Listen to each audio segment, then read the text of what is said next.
Isaías, o Espírito Santo, através de Isaías, cerca de 700 anos antes de Jesus nascer, ele traz várias palavras proféticas através do profeta Isaías. Mas essa palavra muito especial e até de uma forma poética e muito linda, falando de alguém, de uma criança que iria nascer. E no livro de Isaías, no capítulo 9, versículos 6 e 7, ele diz assim: pois já nasceu uma criança, Deus nos mandou um menino, que será o nosso rei.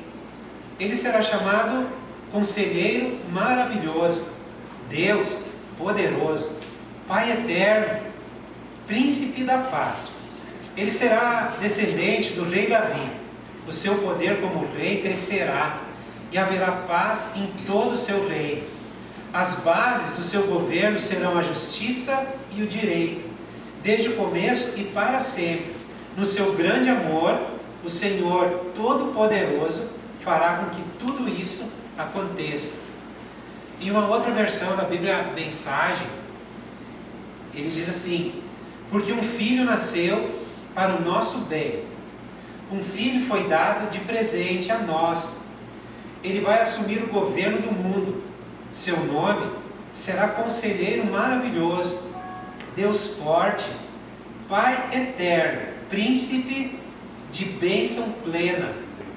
A autoridade do seu governo vai se expandir e não haverá limites para a restauração que ele irá promover.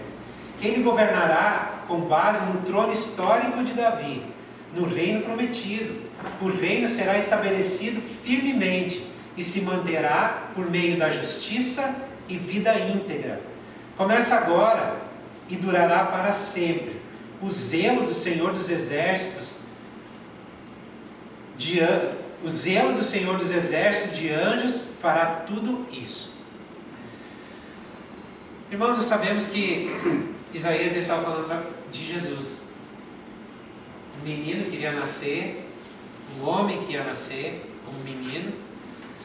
E o glorioso de tudo isso é que quem nasceu ali, ou o que aconteceu naquele momento, foi o Criador se tornando criatura.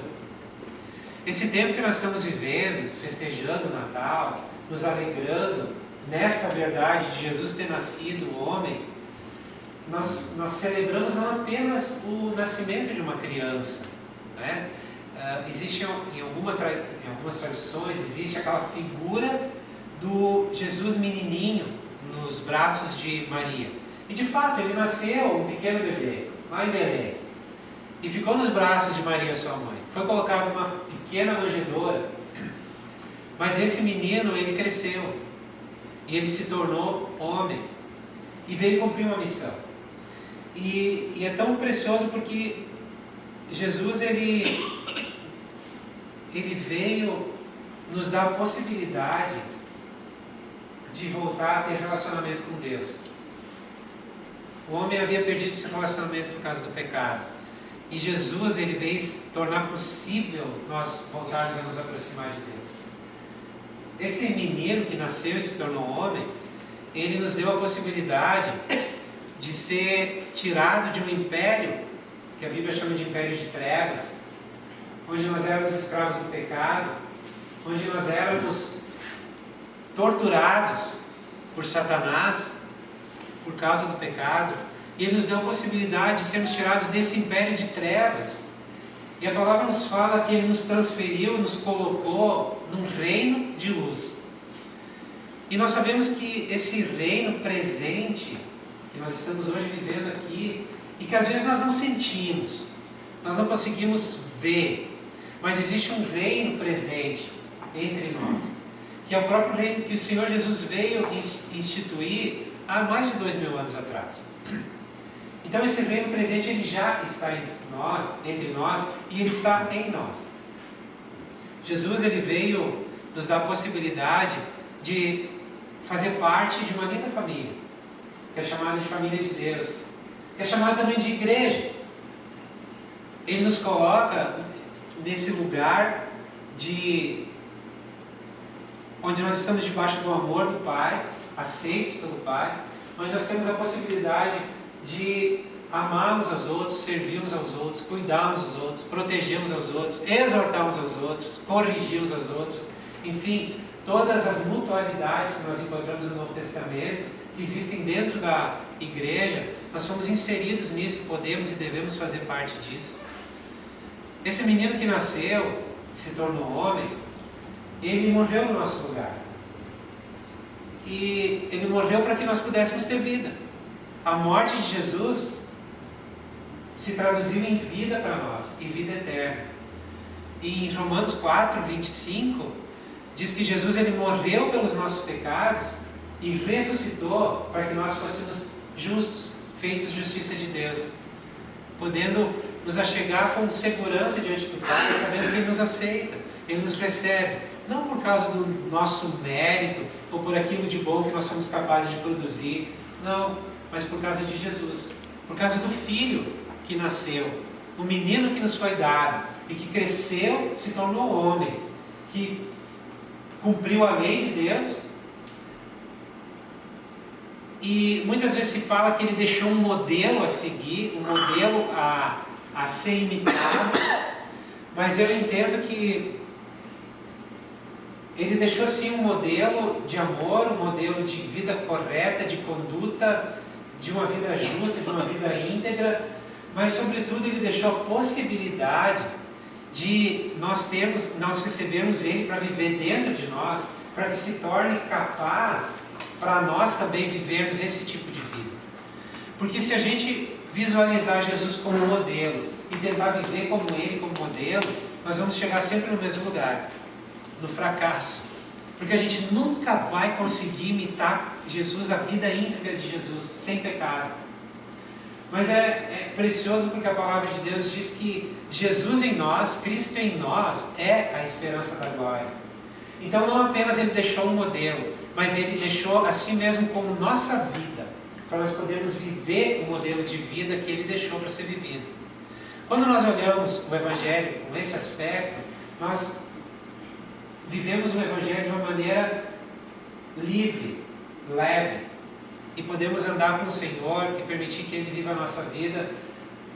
E assim nós vamos experimentar o reino presente de Deus hoje se manifestando através das nossas vidas, através da minha e da tua vida. E quando a gente olha para a cruz, a gente se depara com o máximo de expressão de amor que alguém poderia expressar. Na cruz a gente encontra o máximo, o nível mais alto da expressão do amor do Pai por nós. A palavra de Deus nos fala em Romanos que quando nós ainda éramos pecadores, Jesus foi entregue por nós. O Pai entregou seu Filho por nós, quando nós ainda éramos pecadores. E Ele está pronto para nos receber, e nos recebeu como filhos amados, mesmo quando nós ainda éramos pecadores. E hoje a gente tem essa possibilidade de celebrar, porque Cristo vive em nós. Amém? Ele vive em ti? Amém. Ele vive em nós. Somos parte da família, fomos perdoados, somos justificados, estamos sendo santificados. Isso tudo faz parte do reino presente, daquilo que Jesus trouxe há 2.000 anos atrás, há mais de 2.000 anos, quando Ele nasceu, cresceu, fez obras tremendas, grandiosas, morreu numa cruz, ressuscitou, nos deu uma missão, voltou para o Pai e prometeu que Ele voltaria. E nesse texto de Isaías tem algo muito precioso, porque ele, além de falar de um reino presente, que é desse menino que nasceria e que nasceu, e que seria chamado de maravilhoso conselheiro, Deus forte, Pai eterno, príncipe da paz, além desse reino presente que nós temos em nós hoje, existe uma promessa de um reino futuro. E ele continua dizendo: a autoridade do seu governo vai se expandir, e não haverá limites para a restauração que ele irá promover. Ele governará com base no trono histórico de Davi, no reino prometido. O reino será estabelecido firmemente e se manterá por meio da justiça e da vida íntegra. Começa agora e durará para sempre. E ele diz: o zelo de Deus, a verdade de Deus, o caráter de Deus vai cumprir essa promessa. Então, mais do que um reino presente hoje, no qual nós já vivemos, nós temos a promessa de um reino que está por vir. E nós temos a promessa que esse pequeno menino que nasceu se tornará na prática, nesse mundo, colocando os pés nesse mundo mais uma vez, o maravilhoso conselheiro, o Pai eterno, Deus forte, o príncipe da paz. É uma promessa muito clara de um reino, de uma era que está por vir. Nós estamos vivendo em um momento onde a era presente nos manifesta o reino de Deus que já está em nós, mas existe uma promessa de que logo em seguida nós vamos ter a oportunidade de participar de um reino eterno, dirigido por Jesus, a partir do trono de Davi, com justiça e integridade. Um reino de paz, um reino de justiça e um reino de integridade, do qual cada um de nós vai estar presente, vai poder participar, vai poder experimentar. O Davi e a Lara estiveram agora, recentemente, em Jerusalém. Não sei se mais alguém aqui vai poder ir para Jerusalém. Eu gostaria muito, né? Vai sim. Vai, amém? Recebemos. Mas uma coisa é certa, irmãos. Cada um de nós que recebeu a Cristo vai ser guiado pela mão para a Nova Jerusalém. Amém. Nós vamos poder entrar pelos portais dessa maravilhosa cidade, que não cabe nem a gente, por mais que a gente exercite o nosso imaginário, a gente não consegue visualizar tudo o que a palavra de Deus fala a respeito da Nova Jerusalém. Sobre esse reino futuro, esse reino que de uma forma já está estabelecido, mas ainda será também estabelecido nessa terra. Eu já confessei para vocês que eu gosto muito de assistir filme de Natal, né? Eu gosto de assistir, confesso para vocês. E eu gosto daqueles cenários, eu gosto daqueles ambientes, eu gosto das histórias. Então essa semana foi a temporada dos filmes de Natal, né? Então a gente assistiu lá em casa alguns filmes de Natal. E uma coisa que me saltou aos olhos, apesar de ter uma mensagem bonita, de ter muitas vezes reconciliação familiar, ou desafios que são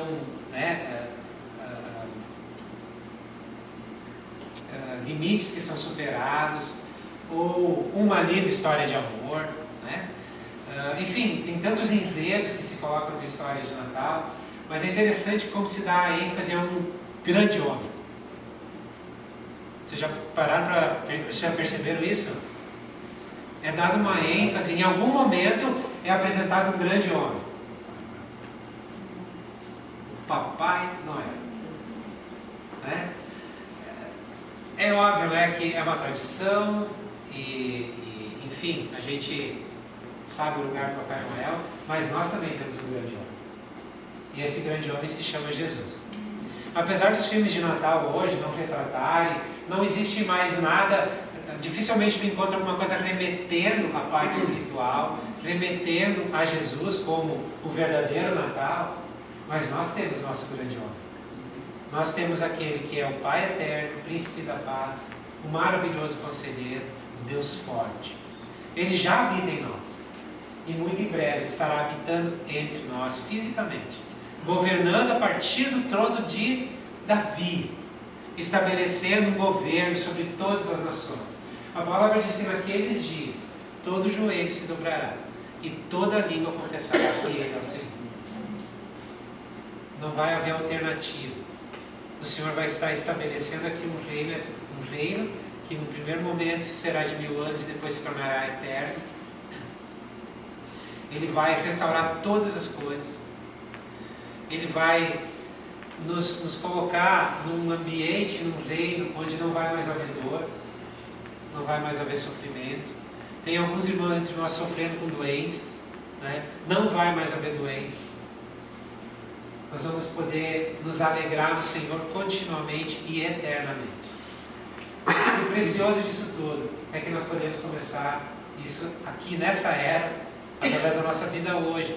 E é o que nós temos experimentado como igreja, como família. Temos passado por um monte de de lutas, né? Cada um aqui tem lutas, tem dificuldades, tem desafios, mas eu creio que nesses dias que nós estamos vivendo, o ambiente que é criado, por mais que tantas vezes até se torna esses dias que a gente está vivendo, um ambiente às vezes até hostil, né? Quando tu sai de casa e precisa ir no supermercado, é uma luta, aquelas multidões, aquela pressa, o cara que chega numa rótula, se tu chega antes dele ele te xinga, se tu chega depois ele te manda ir, né? E todo mundo agitado, todo mundo correndo, mas no meio de tudo isso, no meio de toda essa correria, a gente pode lembrar dessa palavra de Isaías. E não só lembrar dela, mas saber que ela já se cumpriu em parte, ela ainda vai se cumprir na sua totalidade. E nós já estamos participando dela em parte e vamos participar na sua totalidade. Porque um menino nasceu, um filho se nos deu. O seu nome, maravilhoso conselheiro, Deus forte, Pai eterno, Príncipe da paz. Esse homem habita em nós. Cristo em nós é a esperança da glória. E esse homem, muito em breve, habitará no meio de nós de novo. E nós vamos poder visivelmente ver. Nós vamos poder visivelmente andar com ele. Nós vamos poder visivelmente entrar na Nova Jerusalém. Nós vamos poder nos dobrar diante dele, adorar ele. A gente não consegue nem dimensionar o que vai ser isso. Como tem uma canção, né? Tem um filme muito lindo que veio a partir da história de um cantor que compôs uma canção, e ela fala: eu só posso imaginar. Eu só posso imaginar o que vai acontecer quando nós chegarmos na eternidade, quando nós estivermos eternamente com o Senhor. Eu só posso imaginar quando Jesus estiver fisicamente no meio de nós podemos tocar nas suas vestes, podemos abraçar Ele, podemos sentar do seu lado e nos aconselhar com Ele. Hoje nós temos o Espírito Santo conosco, que é o nosso conselheiro. Jesus ele foi tão cuidadoso que ele já fez com que esses atributos que ele tem, já de alguma maneira se manifestassem, mesmo sem ele estar presente fisicamente. Então ele deixa o Espírito Santo como nosso maravilhoso conselheiro. E a gente pode usufruir dos conselhos do Espírito Santo hoje. Mas muito em breve, irmãos, nós vamos ter a oportunidade de estar face a face com o maravilhoso conselheiro, com o Pai eterno, com o Príncipe da paz, com aquele que vai estabelecer um reino de justiça e paz, de retidão. A gente está tão necessitado de justiça, né? A gente olha os noticiários e chega a dar uma tristeza, chega a dar uma coisa ruim, vendo as injustiças que estão sendo cometidas e só crescendo, crescendo, crescendo. Mas um reino será estabelecido, que será de justiça e de paz. E o rei que vai estar sentado no trono é Jesus Cristo, o mesmo que já habita no nosso coração. Amém, irmãos? Amém. Então é com essa pequena meditação, com esse foco que eu gostaria que a gente pudesse aproveitar essa noite, né? Hoje ainda estava... Eu confesso para vocês que para mim, o dia 25, eu não sei porquê,